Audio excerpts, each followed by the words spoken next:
back up here in the Vinyl Attic again to talk about another great album. We took last weekend off. Last weekend I was down in Los Angeles to attend the Red Nation Film Awards in the Beverly Wilshire Hotel. Got to do a little bit of red carpet action to recognize some of the great indigenous people working and making films and writing films, helping a friend who's got a screenplay in LA. And then afterwards, I ended up in Silver Lake. Last week we were talking about the Bangles and their great album All Over the Place. Got to see my old friend Vicki Peterson from the Bangles, who was doing a show opening up for the reformed DBs in Silver Lake. And it was just really great reconnecting. I hadn't seen her maybe about 12 or 14 years. It's been a long time, and she just saw me. Randy. So it was really great. We were talking about the Bangles last week, and I told her about the video that we did, which you can see here on this channel. But we've got another one of our 100 albums to talk about. And all these albums are special to me. We're really going to talk about an album that had a huge impact on me as a young lad. We're going to talk about one of Thin Lizzy's great albums. I have a lot of Thin Lizzy on vinyl. Here's my Thin Lizzy collection. I thought I'd just show it to you real briefly. There's Johnny the Fox, which I'll mention briefly there. Let's see what we've got. We've got Nightlife. Oh, so great. These covers, these Jim Fitzpatrick covers are so amazing. Black Rose. Fighting. Right that way that the lineup was solidified with Scott Gorham and Brian Robertson. One of the best live albums ever, Live and Dangerous. The version of them doing Bob Seger's Rosalie that goes into Cowboy Song, great. And one of the records that came out for Americans that had stuff from the first 3 albums, the Eric Bell albums. So the last album, Renegade. This is a great one, Dancing in the Moonlight, Bad Reputation. Another sort of compilation for the American audience with the Eric Bell stuff. This Live Killers. Chinatown. That's a great cover. The last, I think this is officially the last Thin Lizzy album, Thunder and Lightning. Phil Lynnett's second solo album. His great first album, Solo in Soho. Yellow Pearl, which is the single off the second album. And what we're talking about today, 1976, Jailbreak. Their 6th album comes out in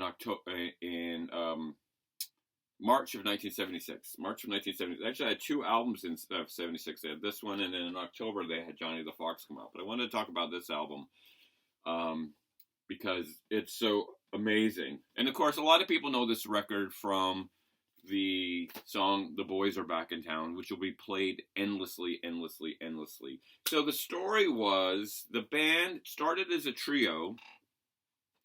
The great Phil Lynott on bass, Brian Downey on drums, and Eric Bell on guitar, and had moderate success as an Irish band. Phil was born in England of mixed parents. His father was from the Caribbean, British New Guinea. Because of the racism that he experienced as a kid, his mother shipped him off to live with her relatives in Ireland, and he grew up in Dublin. And so they were an Irish band, having moderate success. Whiskey in the Jar, probably the most famous song from that period. Not doing quite well, so they shifted the lineup and brought in, Eric Bell left, and they brought in Brian Robertson and Scott Downey. Scott Gorham, with the long hair, and really on the fighting album perfected the double lead guitar, which was kind of a new sound. Nobody had been in a rock band. They were sort of folky rock. They weren't heavy metal. Later, towards the end, they became kind of more metal, but there is this strange double lead guitar. You know, the traditional formula, like from the Beatles days, was you got one guy in rhythm guitar and you got one guy cutting the lead riffs. And that was the balance. To have double lead playing in harmony with each other was kind of a unique sound. And that double lead is kind of a nod, or at least an acknowledgement of their Irish roots. There's a lot of Irishness, something that you might hear in a pub with people playing a fiddle and an Éilean pipe. that is sort of translated into the double lead guitar sound. So people who know traditional Irish music will hear that in this guitar style that these guys put out as the new Thin Lizzy sound. They weren't really selling a lot of records. So the record label, they're on Vertigo, which is a sort of a subsidiary of Philips in Britain, and I think Mercury in the United States, said we need a record. You've had 5 albums out. Some people like them, but they're not really breaking through to the FM radio rock. So they got together. They got this producer, John Alcock, who was probably most known for producing John Entwistle's solo albums. John Entwistle, the bass player from The Who. Of course, Phil Lynott is going to like somebody who likes bass players. But he was like a studio monkey. He was a guy who really, really knew how to work the studio, and brought him in, and they started recording in late 1975 this album. And it was a little bit contentious. He was bringing in some outside musicians, like on keyboards, to help fill out the sound. He was pushing for some songs, not others, and so there was a little bit of friction within the band. It was also being done very quickly, because in those days, you're putting out a lot of records. You know, I mean, we talk about them having 2 albums out in 76. A lot of bands had 2 albums out. Kiss had 2 albums out in 76. Elvis probably had 6 albums out in 1976. I mean, there's just this idea of you flood the market with your product. So there was this push to get this record out. But out of all this sort of chaos comes this thing, Jailbreak, that just opens, boom, with a big, loud, sonic welcome to this world. And then these guitars start. And the storytelling of Phil Lynott that is been compared to Bruce Springsteen. Very working class stories.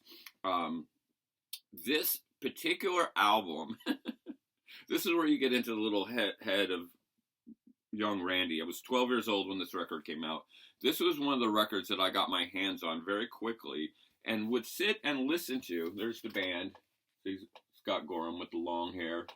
I mean, they just look so cool. I mean, look how those dudes, those are rock stars right there. They created a kind of complete picture with this album. We've talked about this before, even when talking about Taylor Swift's Midnights, how an album can be a kind of a complete sonic statement. There's a complete sonic sound to this record. And with Phil Lynott's songwriting, there's a lot of storytelling. And as a young kid, I thought all these songs kind of fit together. They all told the world.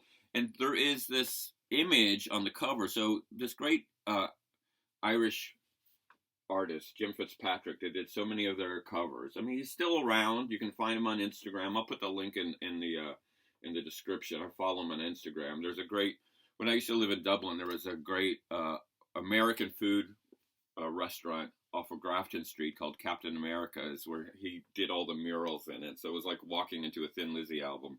But it kind of creates this alternative universe, like of this guy, the Watcher, and these 4 guys. It looks like a Marvel comic book, right? So you can imagine a 12-year-old boy into Marvel Comics listening to this album and hearing these songs and imagining this science fiction world of warriors and boys coming back to town and renegades and jailbreaks and cowboys and emeralds, and it was this whole world, because you would, back in the day, instead of like hitting Spotify and then going and do something while the music played, this was the activity. You put the record on side 1 and you listened to it. You looked at the album cover, read the liner notes, put on side 2, did the same thing, for 38 minutes, and then you were done. So it was a mental trip into this whole entire world that they took you on. So for a lot of people, they didn't get it when it came out, but it did break through. Running Back, the great sort of ballady song, was supposed to be the single, but they put out The Boys Are Back in Town. They were worried it was a little too rocky, but it broke through and became a huge radio staple in 1976. They went on tour for this album, but Phil got hepatitis and they had to cancel the tour. And they went back to work on the follow-up, Johnny the Fox, and then that came out in late 76, and then they went on tour with Queen. And that was a really big deal, because that's where I first saw them. They played in Atlanta at the Omni on February 21st, 1977, one day after my 13th birthday. I asked for my birthday present if I could take my friends to the Queen concert, and my mom bought a whole bunch of tickets because you could do in that day because they were like $10. We sat upstairs. I have one picture of Queen like way down, like Freddie Mercury. This is on the Night at the Opera tour. But Thin Lizzy was brilliant. Thin Lizzy was so great. And I have one really specific memory that Phil Lynott had like his bass was mirrored, and there was a moment where a spotlight came down from the back of the Coliseum and hit his bass, and then bounced into somebody's face in the audience, and they're like, yeah. The stuff sounded really great. They were so cool. They were such a cool band, and that playing was so tight. I saw them again on the Black Rose tour in 1979. They were opening for Journey. I saw them at the Fox Theater in Atlanta, and when I bought the tickets, I thought Journey was opening for Thin Lizzy. But I get to the show, and Thin Lizzy is still kind of in the opening slot. They still haven't become the headliner that they probably should have been. I got this t-shirt, 1979, which my little brother stole from me and then washed it over and over again, so it's completely faded. This is the Black Rose tour. But then, fortunately, several years later, he found Jesus and gave me back all the t-shirts that he had stolen from me. Now I own it again. Thank you, Jesus.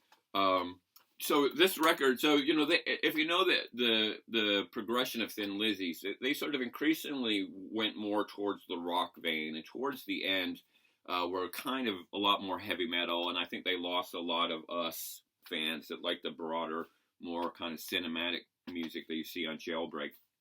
In 1986, Phil Lynott, who'd been suffering from heroin abuse and addiction, passed away on January 4th, 1986 in England. There was a ceremony for him in Howth, which is a great little island outside of Dublin that I spent some great time living on in 1983. And so that was the end of Thin Lizzy. They've had sort of tribute versions, and they tried to have, people sing and replace, but it's never really Thin Lizzy. But one of the reasons it's exciting is this music is now being rediscovered. In fact, this fall, I think a 4 CD set came out from Thin Lizzy called 1976, which is the remixing of the Johnny the Fox and the Jailbreak albums, along with live stuff, outtakes, and it sounds amazing. Some of the new versions sound really radically different from the original versions, but also really good.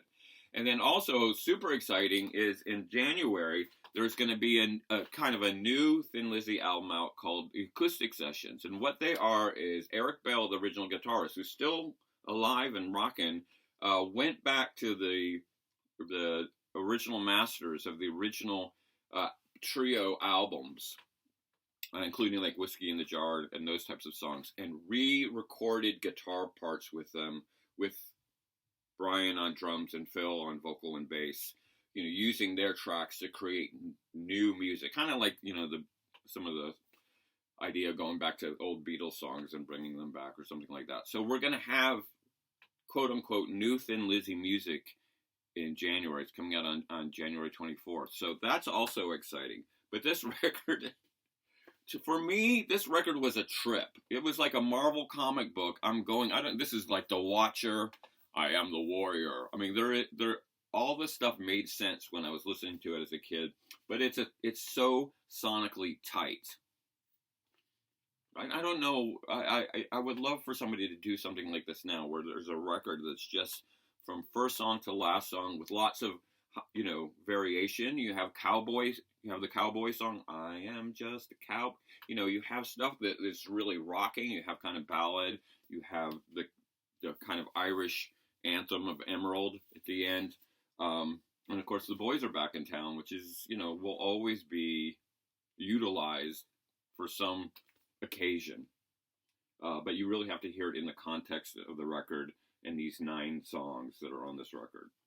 I still don't know who that is. Who is that? Maybe that's the producer. Great record. I could talk about Phil in it and Thin Lizzy all day. thank you for my brother and Jesus Christ for bringing my T-shirt back to me. Okay, next, we were talking about great soundtrack albums, and I mentioned a soundtrack album that was missing from my collection that I found, and we're going to talk about the great soundtrack Rock and Roll High School. That's next in our 100 albums that must be in your collection. I'm so excited I found it that we can talk about it, but we're going to take a little detour. I know we've got some Jam fans of the Jam that have been subscribing and following the channel. We're going to do a little quick trip through my 45 single collection of the Jam and a little bit of Style Council. We're going to do that next, and then we'll get back to our 100. Yeah, there's so much great vinyl to talk about. I'm so excited to talk about this stuff. This album, I just gone back and listened. It's just, the songs are just so good. They're so good. Why didn't this band become massive? It's a great opening for Journey. Come on now. Stab to the heart. Opening for Queen was pretty cool, though. That is a humble brag that I get to say, yeah, I first saw Thin Lizzy when they opened for Queen on the Night of the Opera tour. People were like, holy shit, really? Yes, I'm that old. You know what I'm going to say? Thin Lizzy matters. New music coming out from Thin Lizzy will matter. This album super matters. This is 70s rock. Full stop. You don't need to listen to anything else. Thin Lizzy, Jailbreak, god damn it. I will stand by this statement that this is, if you want one 70s rock album, this one will do you. Okay. It matters. At least according to me, it matters. And you matter. So let's talk about it.